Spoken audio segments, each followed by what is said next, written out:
It's okay. I mean, I can always cut off the beginning, so it's no big deal. But On your mark. No, but you need to do this. indeed. All right, here we go. Welcome to White Pill Radio, the roughly every other episode version of Theology on Air, which is a podcast of Theology by the Pint, which is a ministry here in Houston where every month we gather around craft beer and talk about really interesting things, theological topics, social, political, ethical topics, but we can't fit it all into our monthly events, which, by the way, you can learn about by going to theologybythepint.org.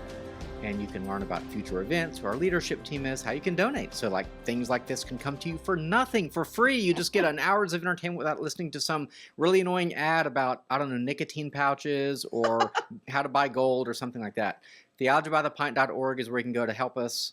And $50 a month gets you entry at every one of our monthly events. So do check that out, theologybythepint.org, if I haven't said that already 5 times.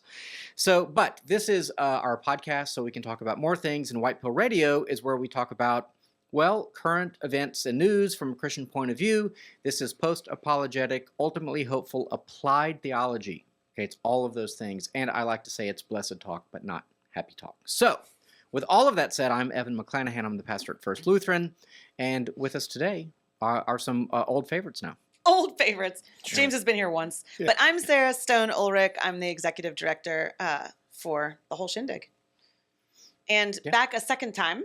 Second time. Yeah. Didn't get scared off the first one. No. So back again. James Yerby, engineer at large here in Houston, I guess is probably the best way to put it. Raging liberal. Oh, yeah. I'm joking. Well, we'll find out today. Well, we will. Maybe. All right. So what are we talking about today? We've got some AI stuff. We're going to talk about all kinds of juicy things. What to do with dead people after they've died. Homosexuality. We're going to talk about war. We're going to get into it all. James, why don't you start us off? Sure. So first one up today is a lady in Tennessee was arrested and extradited to North Dakota. Oof. Yep, North Dakota. And put in jail for 5 months because a town in North Dakota used an AI program that she facial recognition matched to, and that was the extent of the evidence they had to issue an arrest warrant and then extradite her to South Dakota a couple months later after she got arrested. So she was arrested for, what was the crime? I didn't read this one. I think it was a bank robbery. Oh my gosh. Or bank fraud of some There was a kind. bank fraud or bank robbery.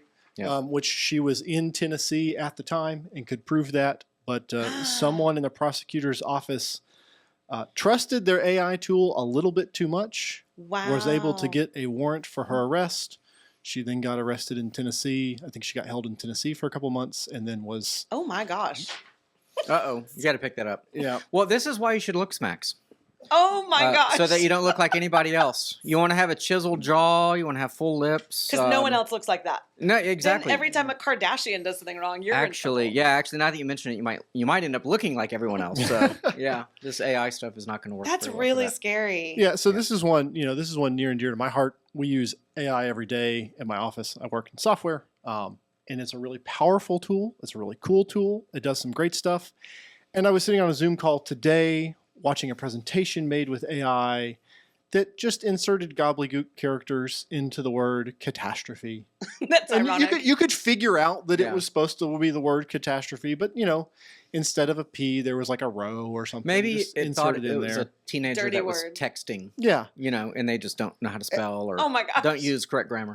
And sort of the thing that concerns me about all this is in the grand scheme of things, if I have AI generate me a presentation from my software repo and it's got some typos in it, that's not the end of the world. Right. I'm not sure she was a grandmother or not, but She was. Yeah. When a grandmother gets Oh. arrested, extradited, and held in jail for 5 months because the right guardrails weren't in place around this new technological tool that the government chose to use, that's a huge issue. That's not a typo in a presentation. That's not a picture with 6 fingers on somebody. This is right, like someone's life. At best in this scenario, it was a major disruption to her life for a year.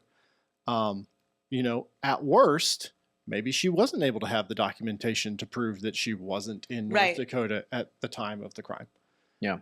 How is that? I mean, it's interesting. I was going to say, like, how is that due process? But I remember being on a jury once And one of the things that they established before they picked the jury was you can you can convict somebody and sentence somebody with one witness. Yeah.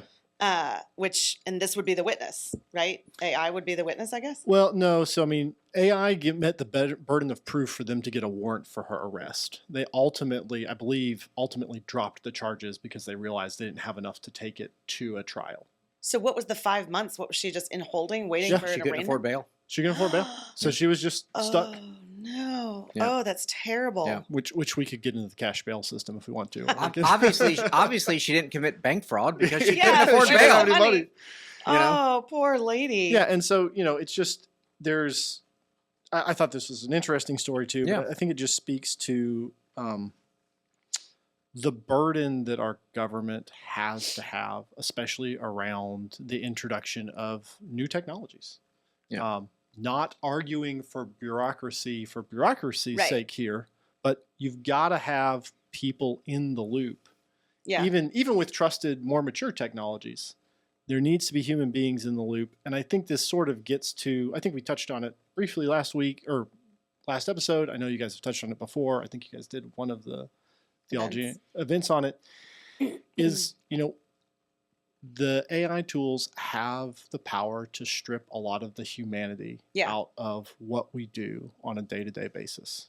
Yeah. Whether that be in their application in government, whether that be in their application in work, whether that be in the application of interpersonal connection. Talking about ads you get for podcasts or ads I see scrolling through Instagram or whatever. There are all sorts of ads out there that say, purchase our AI tool that will help you send better text messages when you're trying to date or, help you work through this interpersonal conflict and all that. And I think as Christians with a belief in a body and a soul and that there's a human connection and that God built that human connection for us, we just have to be really careful about technologies that promise to make our lives easy by removing that humane aspect from it. So it's interesting because the whole transhumanism singularity question always kind of falls back on, at the end of the day, is it derivative of everything that humans have put in? So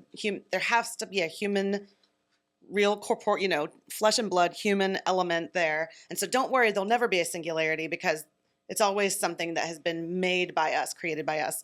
And now here we're seeing we need the human element to actually make AI work for us rather than being slaves to it. I actually piggybacked on that with an article.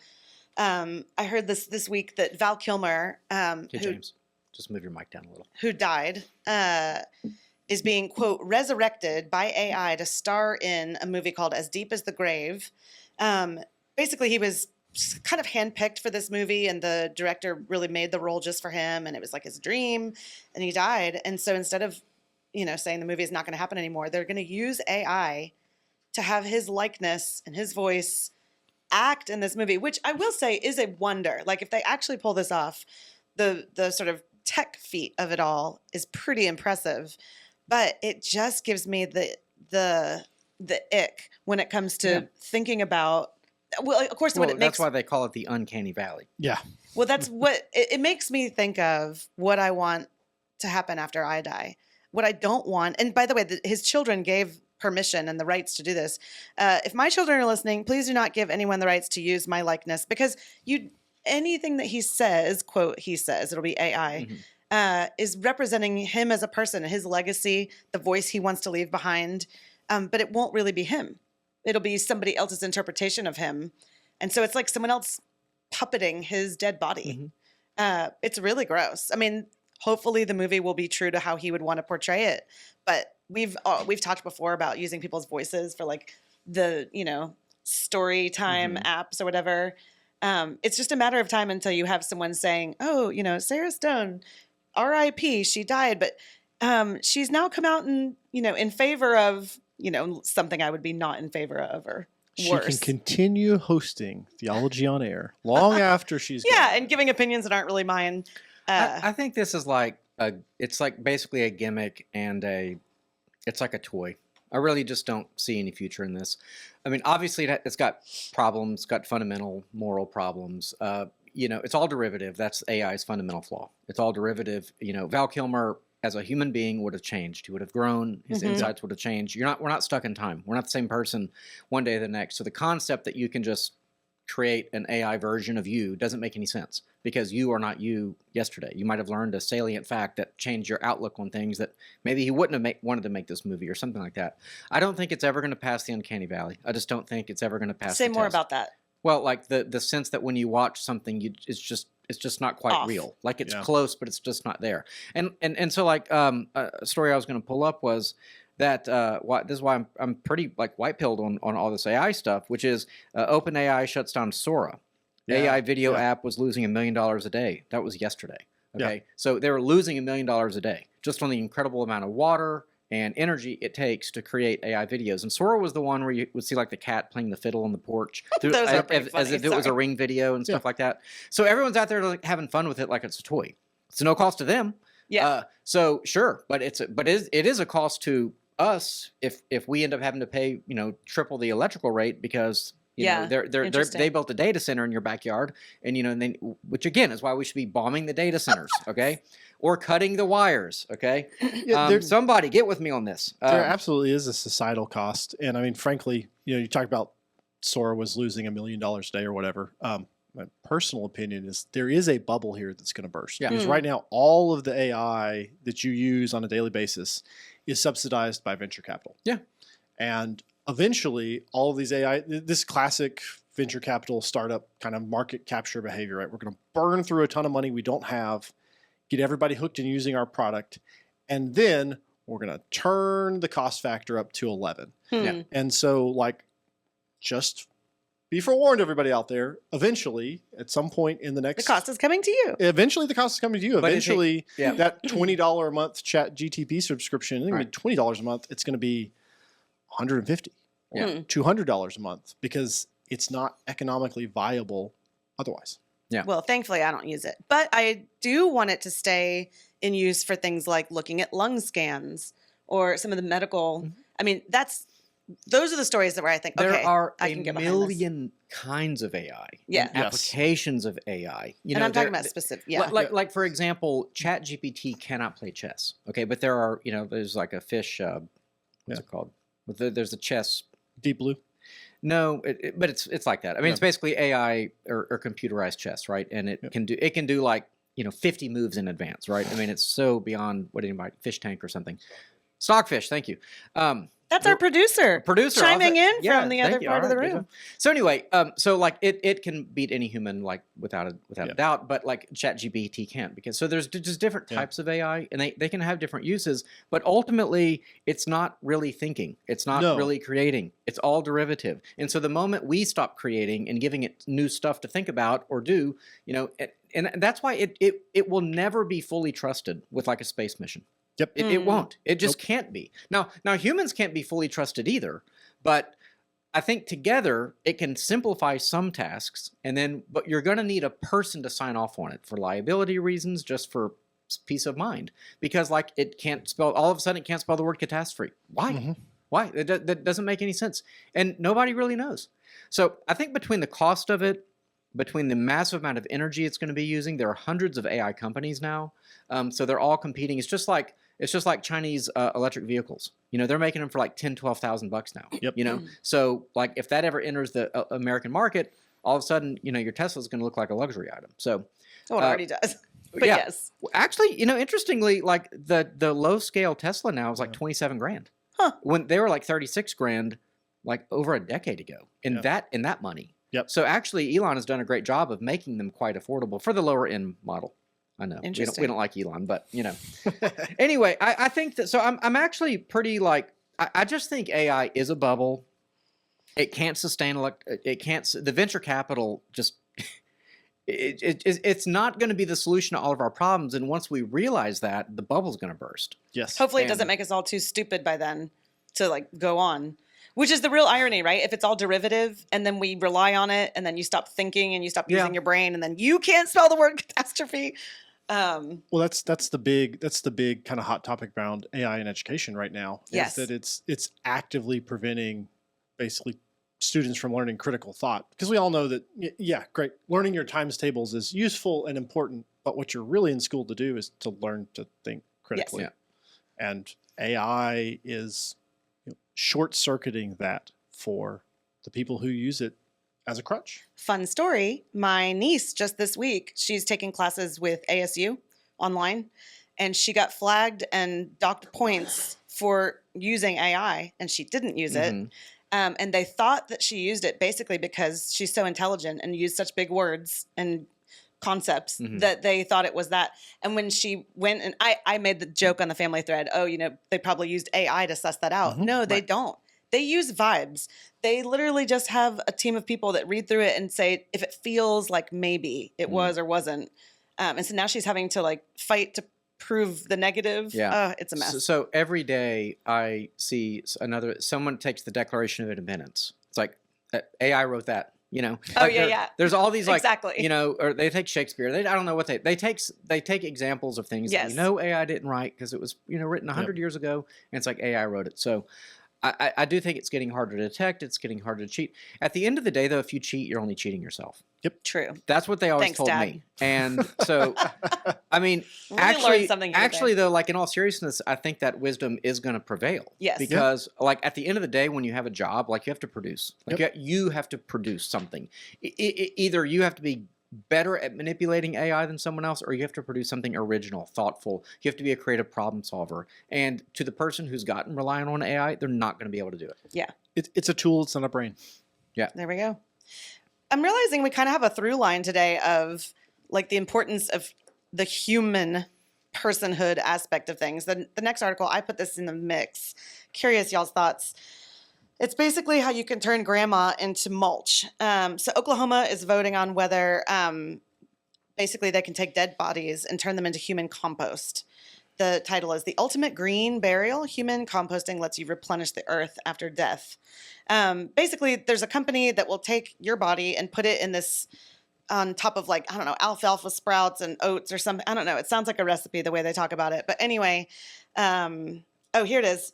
A bed of wood chips, alfalfa, and straw. Okay, maybe not a recipe, but maybe rabbit food. And then they cover you with more of the same and then keep you at just the right temperature. I don't know, turn you over. It's a compost bin. And eventually you can then... Whoa. Yeah.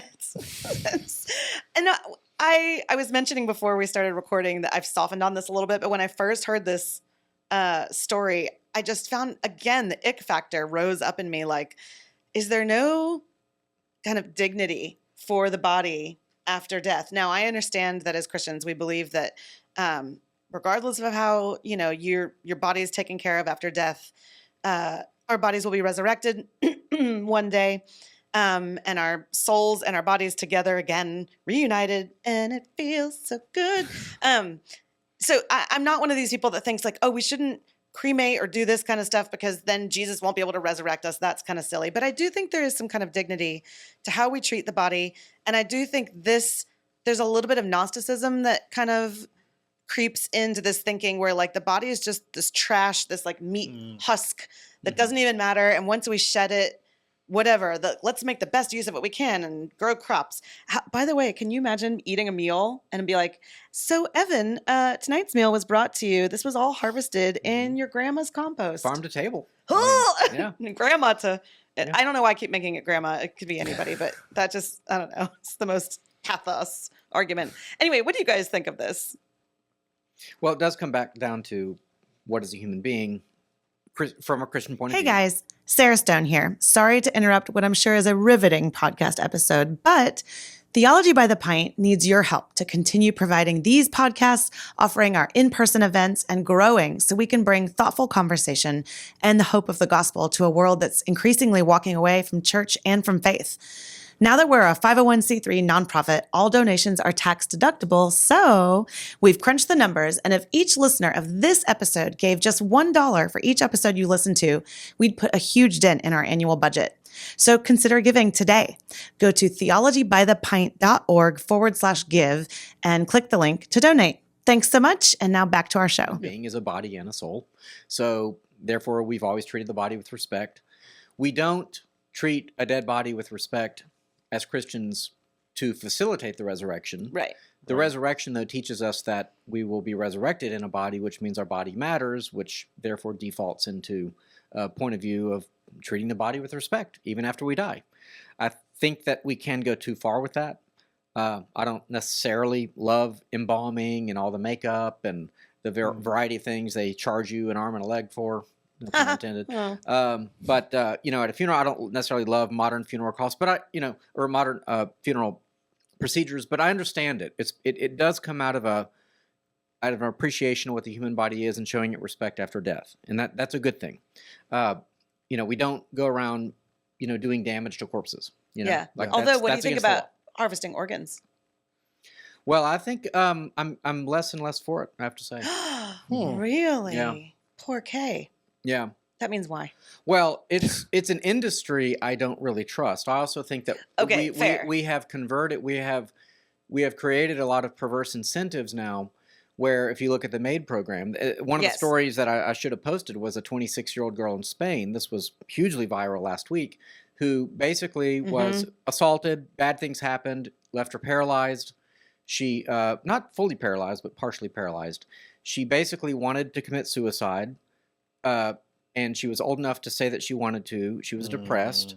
Her parents tried to intervene. Her whole family did at the hospital. They were kept out, said, nope, she's chosen death, and then they harvested her organs. I think once you start using organs, and look, I have family members who are alive because of organs. I know lots of people who are alive because of organ transplants. All I'm saying, though, is that we need to think about some of the secondary incentives to harvest organs, which are like, that's fair. Now we can kill people for their organs, which is what they're doing in Canada. Yes, or And pressure Spain. people, or be too quick to declare time of death when maybe the Yes. other measures could be taken. Yeah. That kind of things. But that aside, just the actual concept of if someone truly is dead, what do you think about harvesting organs to help other people? I'm probably okay with it, but I am not an organ donor anymore. I'll put it that way. Because of, sure. Yeah. I think I've taken it off mine for the same reason, but I believe in it as a concept. I just don't trust the people in charge. I go back to the Val Kilmer thing, though. It's like, death is just a reality. And I kind of feel like we do everything in our power to avoid it. And it's like, that's kind of the problem, is that we don't just let people die. We're just in denial of death. And sometimes there's a time to die. Yeah, the dignity of aging, the dignity of passing on. Yeah, so at the risk of being labeled the Gnostic on the panel, I have a little bit more of a practical, I'm not taking it with me perspective on this personally. I do think that in this specific instance, you're talking about sort of respect for the body and treating it properly. I do think that, this is not like a body farm, right? Like these are not people who bought, a couple acres and you toss them out into the couple acres and let nature do its thing there. This does seem to be a very thoughtful, respectful, thought through process that at least this article is talking about. It is. They even have a place for people to come and kind of have ceremonial moments and So, I think, to be particularly utilitarian about it, it's not all that different from what happens naturally over 20 or 30 years. Depending on what you've done to the body. Depending on what you've done to the body and what kind of casket you're in. All that sort of stuff. So this one, to me, I hate to use the word nothing burger, but it just doesn't resonate for me. That's fair. Really at all. I think about the story. There was a church in Pennsylvania or something, and their founding pastor in 1750, or whatever, had died. And for some reason, I think they needed to move their cemetery, or they did a building, building addition, and they were like, we're going to move all the plots. And the pastor was one of the people buried there. So they dug, and it was gone. Nothing there. Yeah, because there was water, underground water had just moved things around. So definitely the body's going to turn to dust in enough time. So we're going to compost. And I think that the way that we do things, again, with this super ornate coffin that costs thousands of dollars, inside this concrete box with a sealed lid. I don't get that. I have said that I've recommended to people basically a Jewish funeral. You can ask for that with a funeral home. It's a pine box, no embalming, no makeup, and that's it. You can do it. If my kids are still listening, I want that too. Yeah, that's what I want, and it is cheap, and I think that's not a small thing. I mean, $4,000 versus $16,000. I mean, to your kids or whatever. I'll also say, though, that this is something I said in the text thread, which is I'm not a fan of cremation at all either. So Say why. well, it dishonors the body in the same way that I think this dishonors the body. It might even dishonor the body worse than this dishonors the body. I think what's driving the compost thing is this concept that we're just, we're just nature and we're just going back to nature. And we're not just nature. Right. We're more than nature. But cremation, it dishonors the body, and it's something that Christians were not okay with until very, very recently. For that reason. So, but we're being sold, because land is more expensive, burial is more expensive. So we're basically sold, hey, this is the cheaper option. But the concept that you're even getting your father's ashes back, probably not. You have no idea what you're getting back. There's nobody monitoring that. There's no government agency making sure they're doing it legally or ethically or anything like that. So interestingly enough, a lot of Eastern religion, I know Buddhism and Hinduism, and I've been to a Hindu funeral. They will go and watch the cremation. It's part of the ceremony. And I've talked to people, same thing, a Buddhist ceremony where they will watch it and they'll pull out the like hip and the ring or whatever the things that made it through the cremation. And so they do know what they're getting. I don't know. I like I said, I don't feel as strongly about it as some other things, but it does just make you think about, body and the soul and all that kind of stuff. Death. Death. Let's move on to something more cheerful.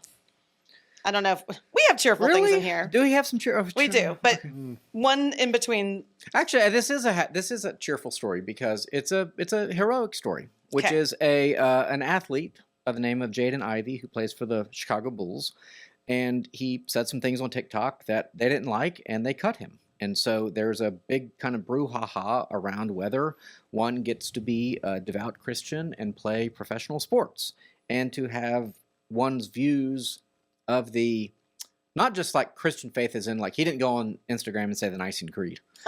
He talked about the ethical outworkings of his Christian faith. What was particularly interesting to me about this, though, because there are other devout Christians in the league, and people are going around saying, he was cut because he's a Christian. No, he was not cut because he was a Christian. He said something very particular. And by the way, he might be, let's just posit the possibility that he's a kook. Okay, he might come out and say other things that were like, oh, I kind of wish I didn't just jump on board and like defend him, because Kanye as it turns out, Yeah, I've done some more reading on this. Yeah, he's a little out there. He might be a little out there. Yeah. But he did say, this is what he said. On his Instagram, he said the following: the world proclaims LGBTQ, right? They proclaim Pride Month, and the NBA does too. They show it to the world. They say, come join us for Pride Month to celebrate unrighteousness. Now, the word unrighteousness, that's a throwback word. Okay, he is going back. He's not using the modern vernacular. He's not talking about diversity. He's not talking about tolerance. He's not talking about acceptance, preference. It's not like unrighteous is a judgmental word. It is a holy word. It is a religious word. And I think that's what cost him to lose his job. I think he could have said the same thing and not used that word and maybe been okay.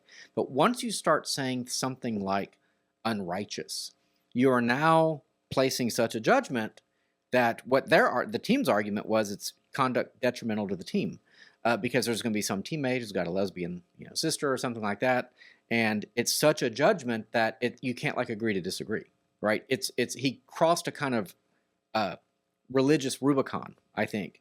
And I think that's what ultimately cost him his job. Now, it also puts him in the seat of knowing what is good and bad, which I don't think is the worst thing in the world to say, like, I know because of my beliefs that this is right or this is wrong. Yeah. Yeah. Well, and another athlete chimed in supportive of him and just quoted Matthew 5:10, blessed are those who are persecuted for righteousness' sake, for theirs is the kingdom of heaven. So I think let's just say this guy's not a total kook. Okay, and that he is making a conventional statement about sexual ethical norms.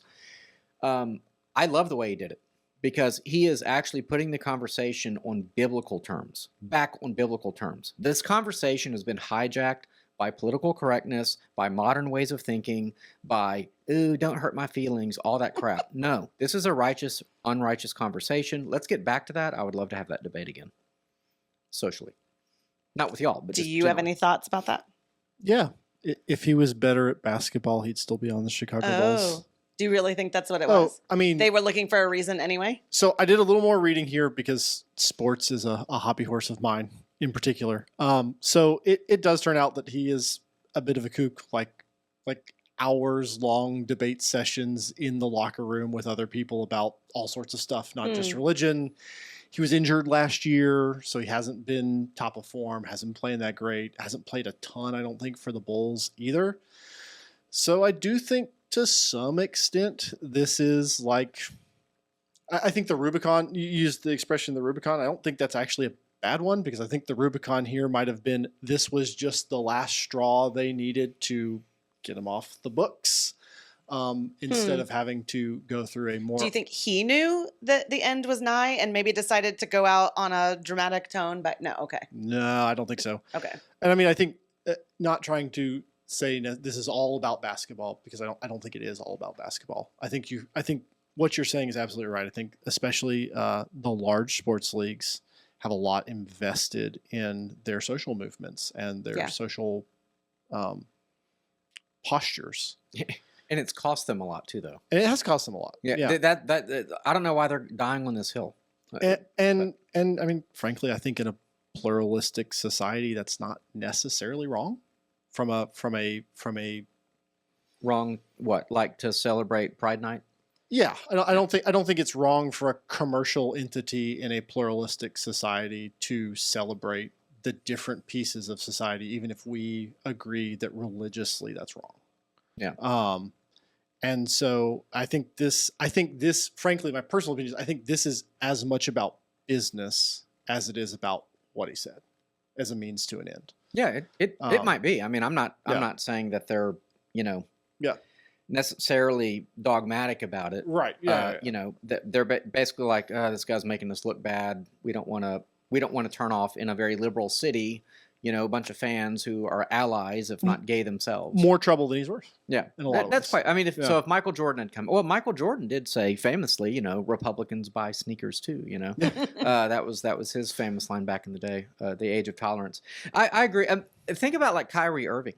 I think that's, so Kyrie Irving went down the flat earth rabbit hole. I'm certain he went down the, 9/11 rabbit hole. He didn't take the vaccine and was proven right. Lost a lot of money, lots of money for not taking the vaccine.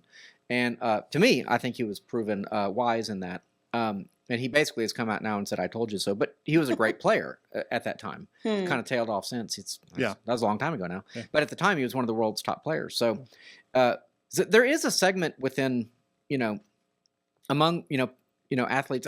Let me say this. I think about teams that say do have a pride night. Yeah. And then they have to wear a rainbow flag or something on their jersey. And there's been a number of athletes who have said no. Yeah. And I do want to see more of that. I don't think these are just commercial entities. I think that these sports leagues have become social. They have social clout. I mean, 100% they do. Absolutely. And if the NFL paid taxes on its, I don't know, 10 or 12 billion dollars it makes every year. Yeah. Now the teams pay taxes. I get that. But the NFL is a nonprofit. corporation does not. Yeah. And so I kind of feel like, well, you're kind of in the business of promoting these things, and I'm just not here for that. So I think very little of all these big sports organizations. Although I will say that in the Major League Baseball, only 6% of the players are Democrats. Wow. Yeah, I just wanted y'all to know Well, that. I don't, as a person who thinks that the NCAA is an organization that has far outlived its usefulness, I don't disagree with you on these major sports corporations that are all somehow managed to be incorporated as nonprofits are not. How can you say the NCAA has outlived its usefulness? Did you not see the buzzer beater against Duke the other day? Oh, no, the tournament's great. Okay. Well, who's going to organize it, James? Well, hopefully a for-profit entity instead of one that makes several billions of dollars tax-free, just like the NFL does. Yeah. Yeah. What about sport like NIL and that sort of thing? Oh, yeah, absolutely. They're employees. Yeah. Okay. Yeah. They should make... All NIL did was take the money out of the McDonald's bag that got passed under the table and put it in a briefcase. Yeah. You're probably not wrong. Yeah. Well, I had checked out a few minutes ago because I don't even know what NIL is, and it's sports talk. But related, this just happened, yesterday? Yeah. That the Supreme Court made a decision on this case that was brought by a lady in Colorado about conversion therapy. So conversion therapy, I feel like it's worth saying this because this matters. Conversion therapy is not, sticking gay kids in like an electroshock thing or, beating them until they're not gay anymore. I think that is kind of the trope or the stereotype that conversion therapy is. Maybe even something that was happening a couple decades ago at camps where you'd go and they'd try to pray the gay away and use all these scared military style tactics. But conversion therapy can be anything, including going to talk therapy. Somebody goes to talk therapy and says, as a woman, I'm attracted to other women, but I don't want to be. Can you help me get to the bottom of that? Could be called conversion therapy. We talked about this years ago with one of our guests from Australia where they had passed these laws. And now you have counselors going to jail because they're just trying to help people get what they want, which is sometimes to figure out why there's something they would call aberrant happening. Anyway, so that's conversion therapy. And the Supreme Court ruled 8-1. Can you guess who the one objector was? I could. Ketanji Brown Jackson. Anyway, but they ruled to challenge the ban. I hate when they just they do the two negatives. Basically, it's okay if somebody now wants to go to a counselor in Colorado to work to figure this kind of thing out. And this is the white pill itself. I think this is a win. We had a lady years ago, a podcast that we did that got a lot of heat, and we actually lost some of our own leadership team over this podcast. One of the ladies that was watching it told us her story that she was probably 7 or 8 when she really felt like she was a boy trapped in a girl's body, and started to socially transition. And then went to a therapist, and the therapist, I think, was just kind of neutral. I don't think it was like a religious thing, but they realized in therapy that she had endured sexual abuse and that she had sort of unwittingly, not realized that she had done it, subconsciously decided, if I'm a boy, I can't be abused like that. So I want to be a boy, but it was to avoid trauma. And so then they got to work through the trauma, and she's so thankful for that, quote, conversion therapy, because she is a girl and she's a woman and wants to be that. And she then got to work through all of the awful things that had happened to her. So I think this is a win because that kind of thing can happen now. Somebody can get to the bottom of, and I don't think it's always abuse. I don't think that every gay person, endured trauma, but I do think there are people out there that want to figure out what's going on and want to honor God with their lives. And so I'll throw out a couple of concepts to think about. One is the concept of being affirming, and like if you watch, say, Matt Walsh's "What Is a Woman," Jordan Peterson at the end is kind of talking about how that's what therapy has become. It basically has to affirm the person. You can't say to the person anymore, don't do that, it's bad. That's an actual standard of care change from a couple decades ago when it was watch and wait was the way to do things, and now the standard of care is to affirm and move forward. I've got the wrong therapist then. James, do you think you're a woman? I'll give you free therapy. But tough love in therapy is not something I'm unfamiliar with. Fair. Well, maybe it's because you're a white man, and we all know that you have to change. I wish it was only because I was a white man. But the other concept is conversion itself, because that's kind of a religious word. It's actually something that we talk about in Christianity. Like, we want to convert people from their way of thinking to our way of thinking, from their faith to our faith. And so, like, this concept that conversion would come under attack is insane. It's absolutely insane. Well, it depends on what you're converting. We wouldn't like people converting to Islam. Right. Yeah. I'm like, yes, of course. I mean, like, there's good conversion, bad conversion. Yes. There are good techniques of conversion, bad techniques of conversion. I mean, I don't want, cults convert people to their cult, and that's wrong, because they'll use like brainwashing techniques and love bombing and all that kind of stuff. But like the idea that a person who seeks a therapist to change their own behavior, and the therapist cannot help them convert and change, is insane. Yeah. And the Supreme Court unanimously, for all intents and purposes, said that. The one person who didn't can't tell us what a woman is. So she's not a doctor. Even the biologist. even her, obviously it goes without saying, even her liberal cohorts on the bench, chided her response. So yeah, that was really interesting. So to get into, I'm a legal nerd. I'm not a lawyer. I'll say that up front. I am not a lawyer. I just read about it because I think it's interesting. So this is actually really interesting on the ruling itself. So the ruling was against the application of the Colorado law, not the Colorado law on its face. So they've sent the decision that the 10th Circuit, I think it was the 10th Circuit made, back for reconsideration on essentially First Amendment free speech principles here, that by the way that the 10th Circuit applied the Colorado law violated the free speech that this therapist has in the course of her doing talk therapy. The law itself that Colorado passed has not been struck down. It still survives in total, but this was the Supreme Court going back and saying, hey, you need to reconsider this ruling in light of the therapist's free speech rights.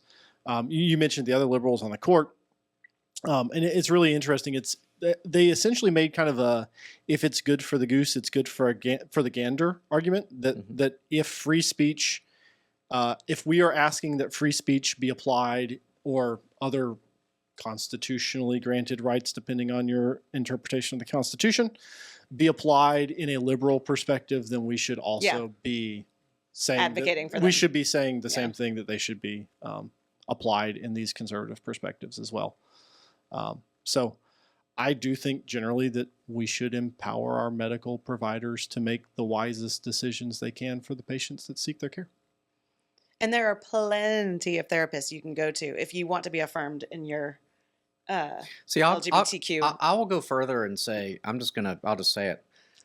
I think the goal of therapy ought to be oriented toward heterosexuality, oriented toward against transgenderism or whatever. Like the concept that any therapist, I don't know how it's even, I'm just going to say it, I don't know how it's ethical for a therapist to encourage that lifestyle or behavior. Because from my point of view, it is the most obvious thing on earth that men are men, women are women, and men and women make babies. And so nature itself, not to mention the scripture, and I think our society is built on scriptural norms.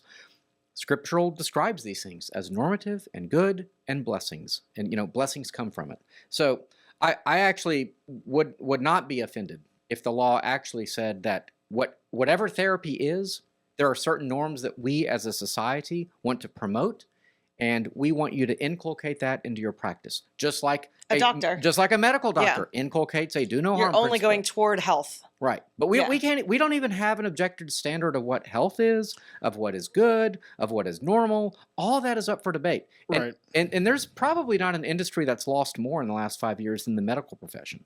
Forget the therapy profession. The medical profession is a not a high trusted profession anymore since COVID. Maybe James is like, I still like my doctor. Well, you might, but a lot of us. I got all my COVID vaccines, and I'm still here. Yeah. I will say that I do think that the medical industry has lost a lot. I would say that's more physically in the shutting down of rural hospitals through the lack of funding from the federal government and from state governments to keep critical medical facilities in places that they otherwise would not be economically viable as a service to the citizens themselves.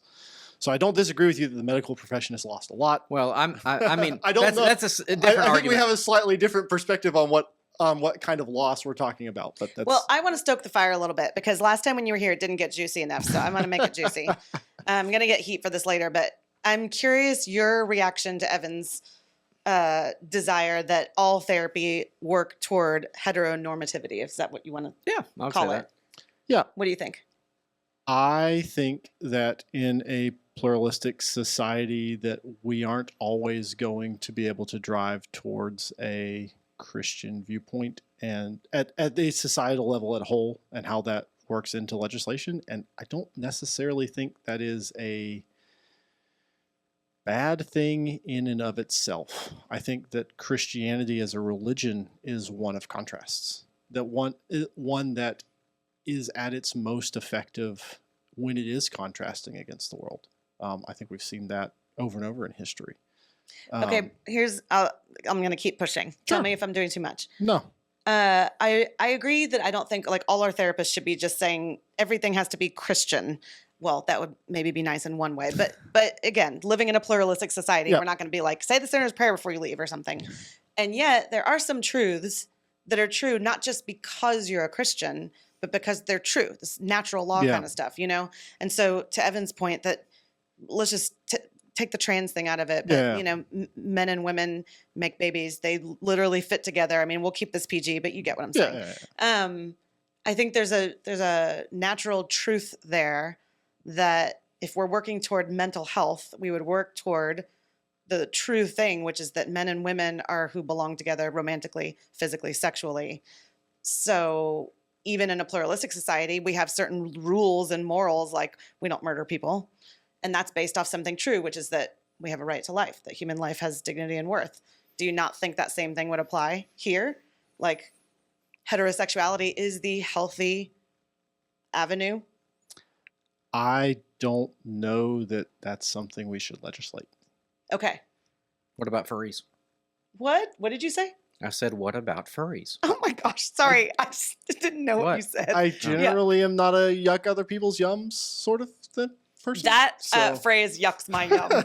Okay, so I would say then I think we need to keep digging and just reject pluralism. Ooh. Why do we have to accept pluralism? It doesn't surprise me that you'd say that. Yeah, I mean, well why is pluralism good? I mean, pluralism essentially makes the argument that, well, we're all just free and we can all just live in this country. We all can just do our own thing and we all have rights. We just got rights and we got rights to this and rights to that. Well, what are your duties? Yeah.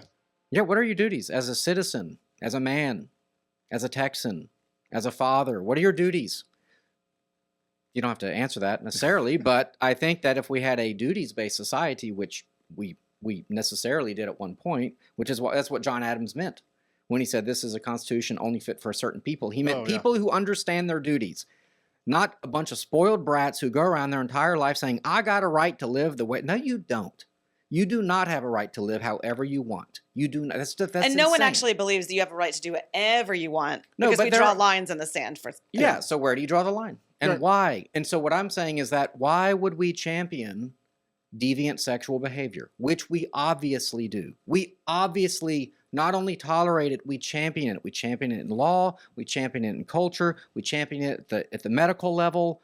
I mean, we celebrate it. Insurance pays for it. I mean, at one point, our Army, we'll talk about Pete Hegseth in a minute, our military paid for people to get transgender surgeries. Like, I don't know how much more peak insane you can get. Well, I want to go back to one thing you said, James. You said, I'm not sure we should legislate it, but I think we legislate all kinds of things we know to be good. I'll go back to the murder thing because I think everybody in the room can agree on that, right? We ought not murder. That's a Christian belief, but it's also a belief outside of Christianity. Yeah. I think people just have an innate understanding about that, and so we legislate it. So where's the cutoff of what is and is not legislatable? Made that word up. It's a good word.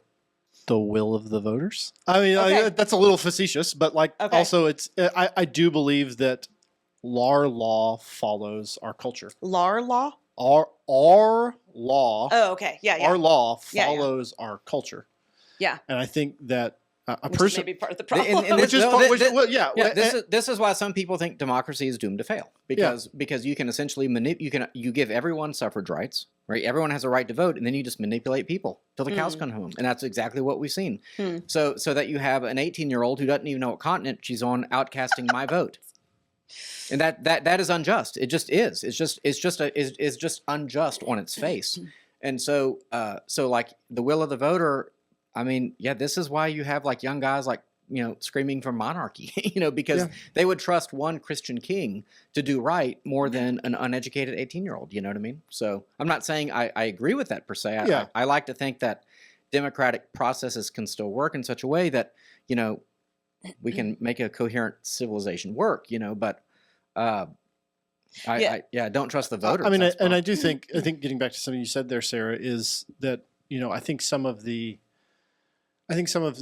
for good and ill, I think generally a little more for ill than good, is that a lot of the pushback we've seen against Christianity in our society is when Christians and Christianity has sought to legislate and wield that power in a political sense without having really changed the culture. Hearts and minds. Hearts and minds. Yeah, I mean, Hearts and Minds has a lot of connotations to it, but that sort of gets at the thrust of my argument, right? Is Yeah. that if our Christian society, if our Christians here in the United States were winning hearts and minds, the legislation would follow. Well, Yeah. I have an hour to shape hearts and minds, and even then I have 10 minutes of preaching, right? Fair. So Hollywood has what? Yeah. The rest has, of your time. TikTok has what? Yeah. The Yeah. schools have what? Yeah. I mean, we're outnumbered. We're outdone because it used to be that every institution kind of buttressed the church, right? And now every institution is fighting a war against me. So, like it's just it's hard in a pluralistic society where everyone can have a say, where like the Christians basically let their guard down. We gave up the institutions, because it's a high trust society, and we're like, well, sure, we'll let the filmmaker Hollywood, be yeah. a little provocative, and we'll kind of see what happens, and we'll let the eggheads at the academy have their their communism or what have you. We all know that once someone starts paying taxes, they're going to become a capitalist again, and my goodness, I think it's pretty obvious. Young people are extraordinarily confused. They have a hodgepodge of ideas that kind of forms the basis of anything they think is right or wrong. So, Well, let me try to find a white pill. Give me a second. Yeah. well, I was just going to say we might not agree about this kind of thing, and we're not going to land the plane on it today. But I do think it's good for our listeners to just be thinking about, as believers, or if you're not a believer, how your beliefs, your worldview, dictates how legislation should work. Because ideally, we do legislate morality. And so everybody has an understanding of things that are right and wrong. And that's why, if you bring it back to murder, we all agree. But then you start branching off and then we start to disagree. But we do put laws in place to protect people and protect their rights. And I think it's worth just the thought experiment. I don't think we're ever going to get to the point where every therapist is heteronormative. But at the thought experiment, It's interesting. Like, ought it be that way? Like when you go to the doctor, they're never going to do something that knowingly makes you worse. I still believe that's not going to happen.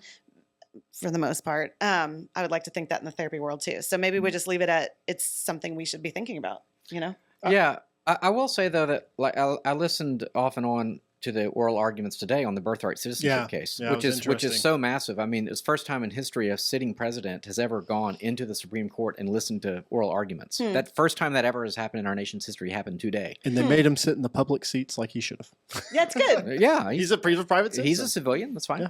Yeah. But I mean that is like such to me. It seems so obvious that birthright citizenship is like not a thing, and yet it's the case that has to be made, right? And that's fine. But what ends up happening with all these Supreme Court cases is that like if the conservatives win, they could always kind of win on like this technicality. Like abortion, even like Dobbs. Oh, okay, we'll just throw it back to the states. Oh, okay, we'll let the states decide to kill human beings. Great solution, guys. How about you just say it's wrong to kill people and we're not going to allow it in this country because we're civilized, And so like you said, the laws not even changed. They have to go back and tweak the law in some ways. It's on free speech grounds. Okay, like well, I'm shooting for something a little bit bigger here. I'm shooting for something where we have a kind of like, I don't know, national idea, like a national cohesion about like kind of who we are and what we stand for. Like at this point, I don't know what America is. I don't know what we stand for. I'm willing to bet that in other countries that are maybe our ideological enemies, they do know what they are about. They do have a national cohesion, and I might not agree with it, but I kind of admire their cohesion, and I kind of think it makes them a much more daunting enemy because they know who they are and they know what they want. Russia, That's a great segue, by the way. Yeah, Yeah. Well, yeah. I mean, Russia knows who it is. China knows who it is. Singapore, who I mentioned a lot, they know who they are. Why is it that we have to be so confused about who we are and what we value all the time? Like that's pluralism. That's why. some point of pride or something. Because of what? Pluralism. 'Cause of I'm pluralism. going back to your point. Yes. Yeah. I'm not anti-pluralism necessarily, but maybe Secretary Hegseth will save that. yes. Speaking of cohesive societies Yeah. that we're bombing the crap out of. Yeah. So I thought this was a really interesting article. I think everybody listening. By the way, thank you for gifting us to be able to read it. Well, so actually, that was the gift link from the author of the article himself, Tom thanks, Nichols, Tom who Nichols. posted it on Twitter. Tom Nichols is a former Reagan official, been in government for a long time. Really great thinker, in my opinion. Your mileage may vary. He is not a fan of Pete Hegseth. I'm not really either, and I thought particularly the interesting bit of this article for our discussion here today is the extent to which Pete Hegseth has wrapped the military operations, particularly in this case, I will go ahead and call it a war and not a special operation, a war against Iran, in a religious overtone. I mean, we're talking about a guy who has Deus Vult tattooed on his body. What does that mean? God wills it, which Okay. was a slogan of the Crusader armies. Okay. And on the online right is fairly tightly associated with White supremacy kind of stuff. Yeah, Okay. white supremacy, Was that one of anti-Semitism. his tattoos from before he became a believer? I'm just curious. That I do not Because I know he had some wild ways beforehand, but continue. I don't know that his wild ways are done, but that's We'll discuss. Yeah. So, but I thought this was really interesting for this audience just because I personally find the level to which he has imbued the war that has been undertaken against Iran in a religious overtone. I think there was this didn't make an article. This was on yesterday, I think. What the press secretary's name? McElhaney? No. Oh, no, that's the old one. Carolyn Levitt. Here we go. Yes, Levitt came to the press room yesterday and said, "Did you hear us praying? Did you hear our amen? Did you hear, us hyping ourselves up in prayer and praying for the country before we came in here to talk about the war, essentially?" And I think that all is at the very best towing the line about what the Bible says about being steadfast, wise, gentle. I do personally believe in righteous war, in defensive war. I'm not a full-blown pacifist. Yeah. I spent the first decade of my career working in the military-industrial complex as a defense contractor. So I'm not a pacifist or anything like that, but I think that there's a real danger to the co-opting of the cross when it comes to the military. So give people some examples. The title of the thing is Pete Hegseth is vice signaling, meaning sort of the opposite of virtue signaling. Yeah. That he basically goes full tilt and says no mercy for our enemies. And yeah, I mean, one of the really obvious things he's done is he's said in a couple different places that he says that we will show no quarter and no mercy for our enemies in war, which I think, not only violates any number of international treaties and agreements that have been in place, not recently, but for hundreds of years. But also that, violates, I think, even in a war posture, violates what we are called to as Christians to preserve life wherever we can. Preserve life wherever we can. What does that mean when you're going to war with, let's just say, an evil regime? Well, did we start the war? I literally, I don't think. Did we? I don't know. Yes, we did. You think we did? Yes, okay. We absolutely did. Okay. We absolutely did. All right. Well, unless we're getting back at them for, I don't know, the, 1980, 440 troops dead or something. But that would be after we were the ones who toppled their regime, their democratic regime, and turned it in, and then allowed an Islamic State to flourish because that was more politically expedient at the time in the Cold War, because we thought that would fight against communism better. It seemed like a fair amount of what they talked about was so the vice signaling headline comes from, he's kind of shaming people. He's trying to bring a new brand to the military, which is that we're about merit, right? And so it seems like he's basically saying we're about war fighting now. We're about doing being able to pass the standards, same standards for men and women is something that he's done, and we're not going to do the DEI thing anymore. We're about competency, and so the vice is people who have been promoted as a result of their gender or their sex, not as a result of their competency. Is that correct? Mm-hmm. I think it's definitely part of it. I think Hegseth himself is a bad example of that, because this week he also reached down into the colonel's list and struck several women and people of color from the promotion list to general. But that doesn't necessarily mean that they didn't deserve to be struck down. No, but that is not something that is almost ever the purview of the Secretary of Defense. That's handled by congressional committees, and pretty rubber stampy kind Okay. of thing. If the committee, if now there's, I said rubber stamp. I don't want to misrepresent this. There are professionals who do that evaluation and then submit those nominations to Congress. And for the Secretary of Defense to get involved at that level of the promotion board is extremely uncommon in our nation's history and in the civil military Well, tradition. maybe they couldn't do enough pull-ups. So Pete Hegseth is a member of Doug Wilson's church. I don't know if Oh, y'all know that. interesting. Yeah. Yeah, I guess I did know that. So they have Yeah. a kind of DC branch. And so Yeah. that if he agrees with their tenets, that means he's a general equity theonomist. Okay. It means he's post-millennial. And so I think that's essentially what you're saying. I'll also say that it's been brought to my attention by someone from Iran that Shia Islam is pretty wacky. And so they're looking for the 12th Imam. These are things I'm still learning about. So they want Armageddon. Okay, they don't mind if the world is blown up in a nuclear disaster. That's good. That brings about the world that they want. That's why most of the Muslim world is not Shia. It comes from a tradition or a hadith or something that the rest of the Islamic world doesn't think is legitimate, and that's why Iran has fired missiles at all their quote unquote Muslim friends, which they're not friendly with at all because they have a totally different view on almost everything. Yeah, it comes from the succession to Muhammad, whether it's his sons or it was the other prophets. Yeah. So the question though is, well, and I'm not trying to necessarily justify this conflict because I'm, like a lot of conservatives, kind of two minds about it. But it does seem to me that these are pretty existentially dangerous people if they really are a death cult that kind of does want to see the end of the world so that their imam can come and prophecy can be fulfilled. It makes the Iranian regime uniquely dangerous than, say, I don't know, Dubai, who just like wants more Lamborghinis.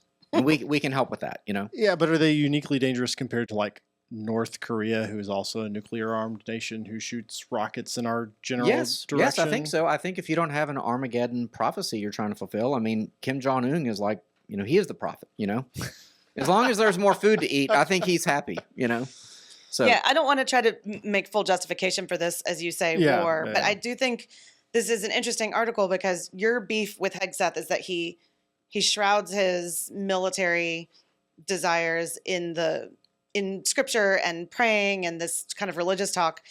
And I don't know that I think that's so terrible. I'm not a huge, I don't like listen to everything Pete Hegseth says, but the article quotes a 1944 prayer under George Patton. This is when they were fighting the Nazis.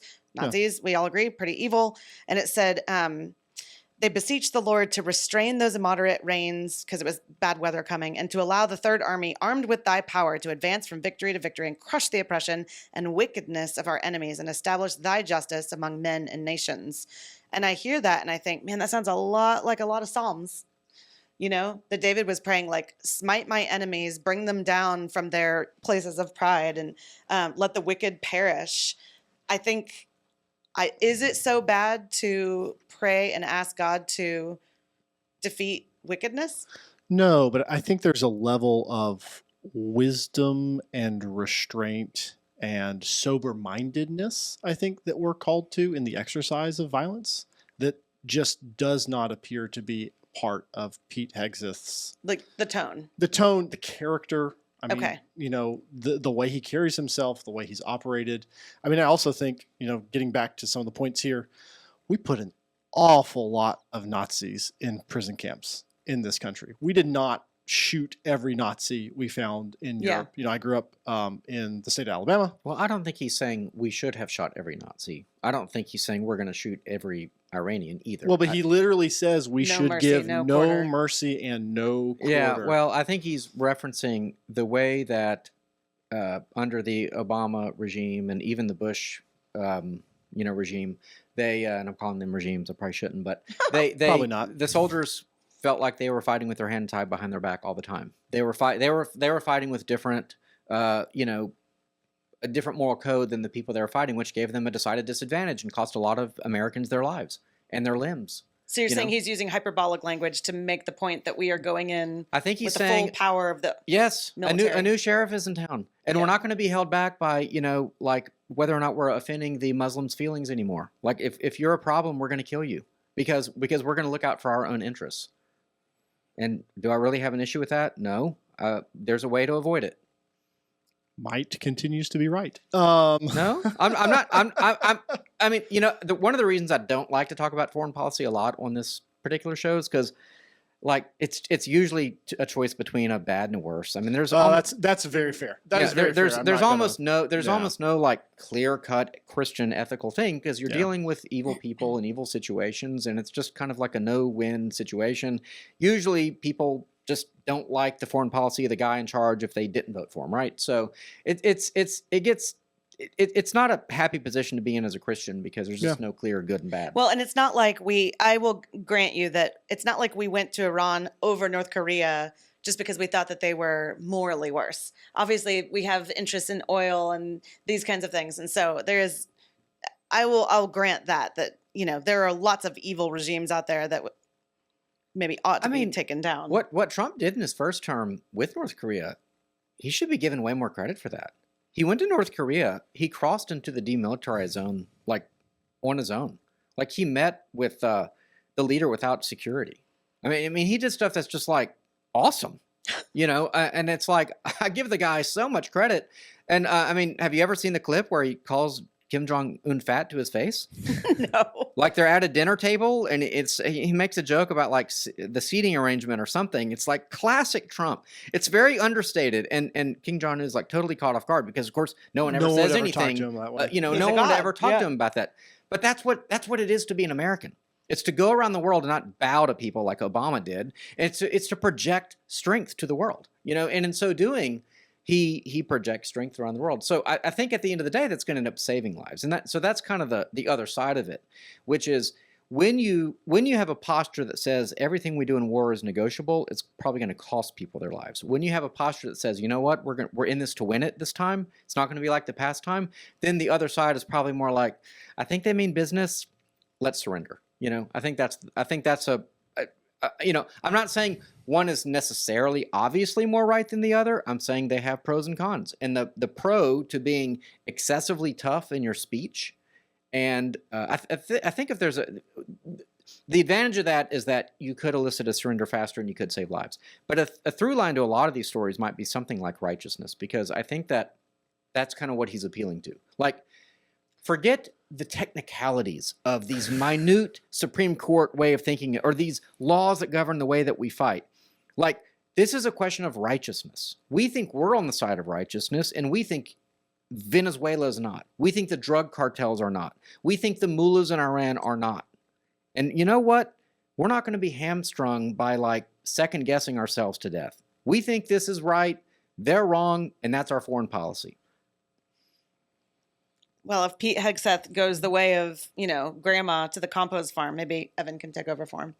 I will say, James, one thing I think you and I would agree about is I do cringe at the sort of overuse of Christianese around, like, the sort of super Republicans and Christians are the same kind of thing. Yeah. Like, you go to these like prayer breakfasts and stuff, and you have everybody and all of the, like, all the politicians are out there and sort of half misquoting scripture, and that can get gross. Oh, yeah. So and that's why you should come to Theology by the Pint and listen to Theology on Air, where we promote alternative political Christian viewpoints. That's right. When Carolyn Levitt comes out with like her coat and she starts waving it at people and they fall over. Oh gosh! Well, no, it's gone too far. Yeah, that would be amazing. Yeah. I mean, it's terrible. I agree. I mean, like, that's a Benny Hinn reference. So much of what's going on in the evangelical world now is so crazy. I mean, it seems like every day I see some just disgusting. Like the other day, it was like a preacher talking about the importance of tithing. He was wearing a Gucci sweater. It's $2,200. Okay, I just find that so disgusting and so repulsive. And yeah, so a lot of the people in Trump's ear are just gross people. So I would agree with that. But that's why I said Hegseth is not in that milieu at all. I mean, Doug Wilson, he's a controversial figure, but he's not an idiot, and they do have biblical grounding for how they come to see things. Yeah, I mean, I just think I personally think that Hegseth is just across the line in a whole bunch of fronts. And wrapping himself in religion as part of that, I find particularly odious and not overly Christ-like. Perhaps would be the kind of the point there. That's fair. Yeah, that's fair. All right, shall we talk about savior babies and round us out? So, eugenics. Yeah, this was a story about Duke's twin brothers, the Boozer sons. Carlos Boozer was an NBA, all-star, one of Duke's all-time great, players back in the day. And now he's got two boys. And basically, the long story short is that they had sickle cell anemia, or one of them did, if I remember. The Sickle cell older, disease. there's an older brother Okay. who had a there's three. particularly Oh, okay. yeah, there's an older brother who had a particularly nasty case of sickle cell, or he had cancer in addition to sickle cell. I don't remember the ailment, but it was Yeah. something that needed help Yeah. and keep going. So it leads to, I'll just read from the article. It leads to chronic anemia, blood vessel blockages, pain, and potential organ damage. The life expectancy is about 30 years less than the average, with recent studies claiming that about 95% of children with the disease reach adulthood. So basically what the parents did is they fertilized a lot of eggs, and They did IVF. They They did did IVF. IVF. Yeah. Yes, and so they fertilized a lot of eggs, and then from that they were able to create children who could, I don't remember the science behind They it. would bank their cord blood for stem cells. Okay. They gotcha. genetically screened the fertilized eggs, and to find the ones that did not carry the sickle cell trait, so that after they were born, they could do a bone marrow therapy transplant Yeah. on Gotcha, the sick okay. older Stem son. cell. Stem Yeah. cell, yeah. But it was stem cells for bone marrow specifically, because the bone marrow is what That's where produces it's made. the. I'm yeah. very acutely aware of how that all works. I donated mine. So yeah. the mother says, for example, I guess this is in an ESPN documentary called Blood Brothers. She said, "You feel like you're having a baby for the wrong reason. I just felt guilty because it was more out of love for Carmani," that's the oldest that does not play basketball. "It wasn't out of love for them." So she is sort of explaining there the kind of moral dilemma, I guess, or Yeah. ethical dilemma of whether this is right or wrong. And it just opens up the reality that IVF technology is going to be used in the future, perhaps to create. I think about, like, did you ever listen to that show Car Talk? Oh yeah, I loved Yeah, Car Talk. yeah, back in the day with the Click and Clack, the Tappet Brothers, and all Mhm. that, right? So, so one of the guys that called in, he had like two Fiats, right? One that worked and one was a parts car, right? And so, what did you do? So, whenever it would be like if I had another MG, just for the parts, and I would just harvest it for parts. So why, like, are we going to get to a point where we do that? Where we create human beings? That's kind of what this is, just for the parts, And then, is that ethical? Is it unethical? I want to surprisingly push back and bring a perspective people might be surprised by, that I'm not that mad about this article. And here's why. One, they didn't actually use any, quote, parts of the twins. They used stem cells from their blood, which caused them, and from the cord, so it caused them no pain. As someone that's given my stem cells, it was very painful. This would be much preferable. The mom said, there's a sentence in here that's really alarming that said something like, "When I was pregnant, I wasn't thinking of them as my own babies. I was just thinking of them as a savior for my existing child."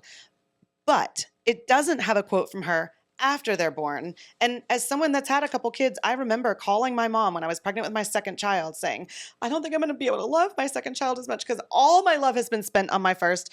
And then, of course, when she was born, there was enough love to go around. But I get that they did this as a utilitarian thing, but I would bet money that if you talk to this mom now, she adores all her kids. Oh, absolutely. And of course, you would do anything to save your child. And if that means having more children, I'm putting the IVF piece of it off to the side as I say this, because I do have issues with IVF and all the fertilized eggs and what are we going to do with them, the embryos rather. But just if you put that to the side, I don't see what's so wrong about this. More life was brought into the world. A life was saved. A family is bigger, and there is so much love. I mean, I don't see, other than, like I said, the embryo part of it we have to talk about. But otherwise, this is wonderful.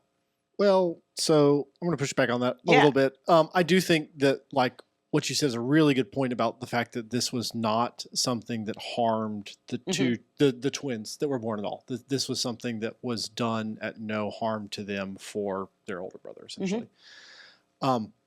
This smacks uncomfortably close to eugenics for me personally. Like, they did IVF and then they genetically screened the embryos to select. Now, they did it for good reasons. I think we can all agree that they Well, did it always starts with good It reason. always starts with good reasons. They did it for good reasons, but they, based on genetic traits that they could not control, decided which of these embryos had a shot to be born and which didn't.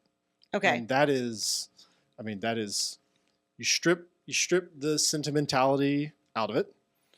That's eugenics. Okay. Yeah. So what makes that different from any other IVF selection? Because don't they pick the embryos that have the most chance of life? Well, sometimes I think you probably have to pay extra for I've that. never, so Extra. I have several dear friends who have done IVF. Same.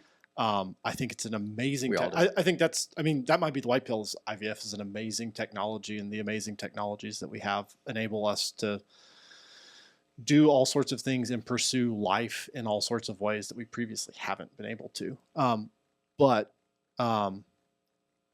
It's going to be irresistible technology, though, Right. to create, the perfect, to genetically screen for this and that. But I think that might be yeah. one of the problems with IVF is that Yeah. it does in some ways, if taken to this level, gives people the ability to play God in some ways that I don't think is right.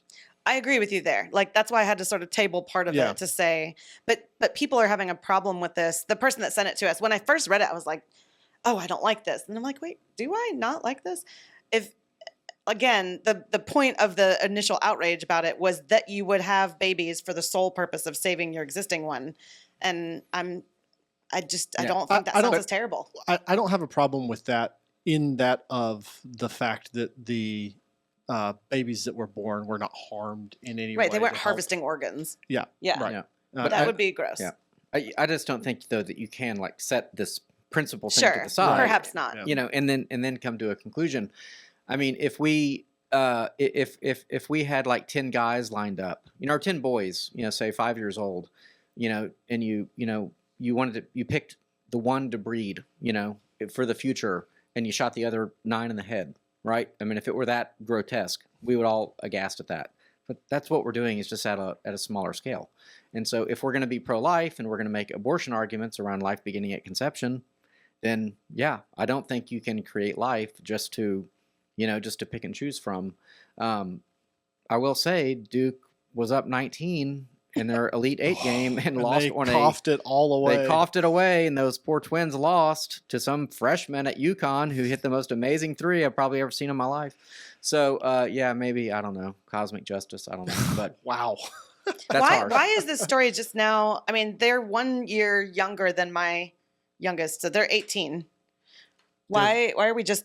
They're freshmen at Duke this year. And that's why because they're famous. Yeah. Well, they have a famous dad, and Okay. Duke is probably going to piss some people off. Arguably the most famous college basketball team Sure. in the country, Yeah. and they both play regularly. And Duke made a deep tournament run. Yeah. So he was the. I mean, I think the better Boozer player was the face in many ways of the tournament this year. That Duke was, I think, the number 1 overall seed.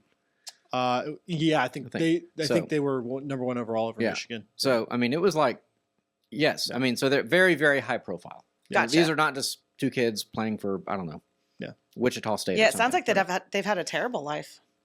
Well, being their the spare dad parts. probably made, I don't know, $200 or $300 million in the NBA and all that sort. So they have every advantage. But I just think, yeah, I've been on record before saying I think we need to end IVF. I think we need to have a dignified burial of all the freezers, all the or find a womb Adoption, yeah. where we can transplant them. That's never going to happen. Right. That we're perpetually keeping millions and millions of fertilized eggs alive. They're never going to be claimed. They're never going to be implanted.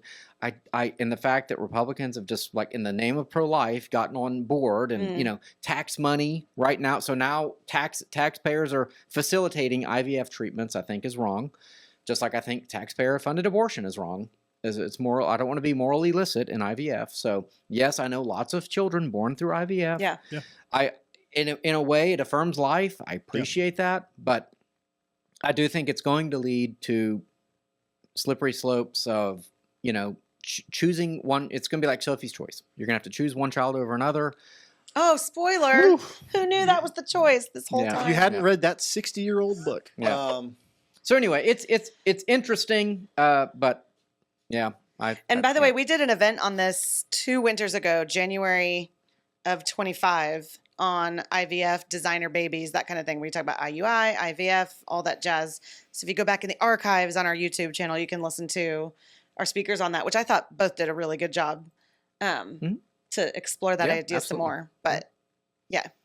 All right. Well, we've reached the end of the stack. Impressive. we did it. Fast talkers. A very good job. So, James, where can people find you if they want to? People can find me on Blue Sky or Instagram and at the TC Jester Disc Golf Park. And at our church, Oak Forest Anglican. You know, some people visited our church. They listened to the podcast and they noticed that we said the name of the church. So have you had anybody visit your church? No. Maybe you should say it more often. Why don't people visit? I think they visit my church and they never come back. So Gosh. Well, I don't know if these If you people were will come more back. cuddly on the podcast. Oh my gosh, Yeah. cuddly. don't come to First Lutheran for the cuddles. That's for sure. Oh. At least not for me anyway. There's nicer people here than me. That's for sure. I'm Sarah Stone Ulrich. You can find out lots of things about me and the other leadership from Theology by the Pint if you go to theologybythepint.org. And I'm Evan. I'm at First Lutheran. So check us out. In the meantime, until next time, we encourage you to question freely, think deeply, and disagree as needed.